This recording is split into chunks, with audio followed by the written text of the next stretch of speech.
Have you ever noticed that the second your planning period starts, you suddenly feel like you cannot do the thing you actually need to do? Like you sit down at your computer, you stare at the grade book or the lesson plans or the list of things you're behind on, and your brain goes, nope. So instead, you do something that feels productive, but doesn't actually help. You tidy, you reorganize a folder, you answer a non-urgent email, walk to the workroom, you refill your water, you check your mailbox. And then the bell rings and you feel that familiar punch in your chest. I wasted my prep. If that's you, I want to say this gently but clearly. You're not lazy, you're not broken, you're overloaded, and your brain is trying to protect you from making one more hard decision. Today, I'm going to give you one simple decision tool, not a whole overhaul, so you can pick an anchor task and actually finish something before the bell. Welcome to the Secondary Teacher Podcast, the podcast for middle and high school teachers juggling multiple preps to get the strategies to reduce overwhelm so that you don't have to choose between being an effective teacher and prioritizing important relationships. I'm your host, Kristen Masick, a 10-year high school engineering teacher, former middle school assistant principal, and teacher coach. Every week, we will discuss strategies, systems, and time-saving tips to help you not only survive but thrive as a multiple prep teacher. At my first school, those first 3 years where everything is new and everything is heavy, I had so much to do that it honestly felt ridiculous. I was creating things from scratch. I was figuring out pacing. I was grading. I was troubleshooting. I was learning how to manage a classroom. I was learning how to manage myself. And here's what I did during my planning period that makes me laugh now, but at the time felt necessary. The moment my prep started, I'd get overwhelmed, like immediate overwhelm, and I would walk down to the front office and check my mailbox.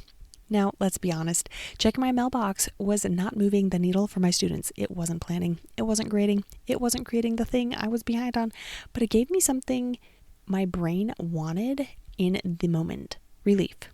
Because walking to the office meant I didn't have to sit down and decide where to start. And then I'd see people who were also on their prep. I'd say hi, I'd chit chat with the secretaries, I'd have a little social moment, and I'd come back to my room, and if I'm being honest, a chunk of my prep was gone. My prep period back then was 86 minutes.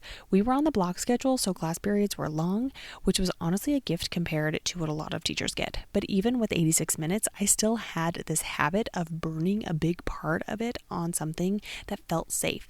And here's the other detail. Even back then, I was already setting myself up to take work home. This was pre-kids for me, and I would bring a crate back and forth, like a milk crate, between school and home because I just knew I was going to take stuff home. I'd put the crate in my car in the morning so I could transport things later.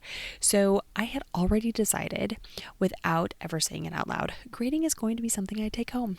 And that decision alone meant my planning period wasn't really a planning period. It was a place where I avoided the heavy tasks, handled little things, and then packed up the heavy stuff for later. And I unfortunately turned this into a habit, a ritual, because it helped me avoid what I really needed to get done. And I did this for all 3 years at that first school. And honestly, the thing that broke the mailbox habit wasn't a choice, it was switching schools. My second school was not friendly. Actually, not friendly at all.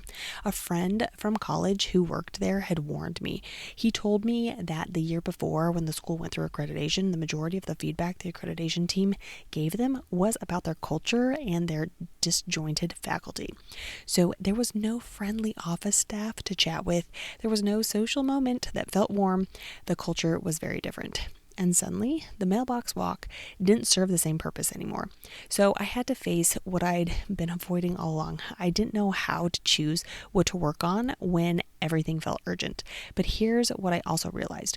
Looking back at those early years, the mailbox walk wasn't really about the mail. It was about the connection. It was about not feeling so alone in the overwhelm. And the crate? That ritual lasted way longer. I did that for 7 or 8 years, bringing work home, setting myself up to grade at night, packing things back and forth. It wasn't until I started changing how I did my grading, switching to more grading during class, and eventually having students do self-reported grades where we met a few times a term, the crate finally went away. And after my husband and I had kids, that shift became even more necessary because pre-kids, we would both sit in front of the TV at night and grade together. He was usually planning, he'd stay late at school every night grading and then come home and plan. But once we had kids, we didn't want to do that anymore. We wanted to spend time with our little family. So the crate had to go. The late night grading had to go. And I had to figure out how to actually use my planning period for what it was meant for. When everything feels urgent, your brain will pick relief over results unless you choose one anchor task on purpose. So let's name what the mailbox walk really was. It was productive avoidance. It's what actually happens when your brain is faced with too many choices, too much pressure, and not enough clarity. There's research around decision fatigue. The basic idea is that the more decisions you make in a day, the harder it gets to make good decisions later. And teachers make decisions constantly. So when you finally get a planning period and you're staring at 10 urgent things, your brain does what brains do. It tries to reduce pain. It picks something easy, something familiar, something that gives you a quick win or a quick exhale.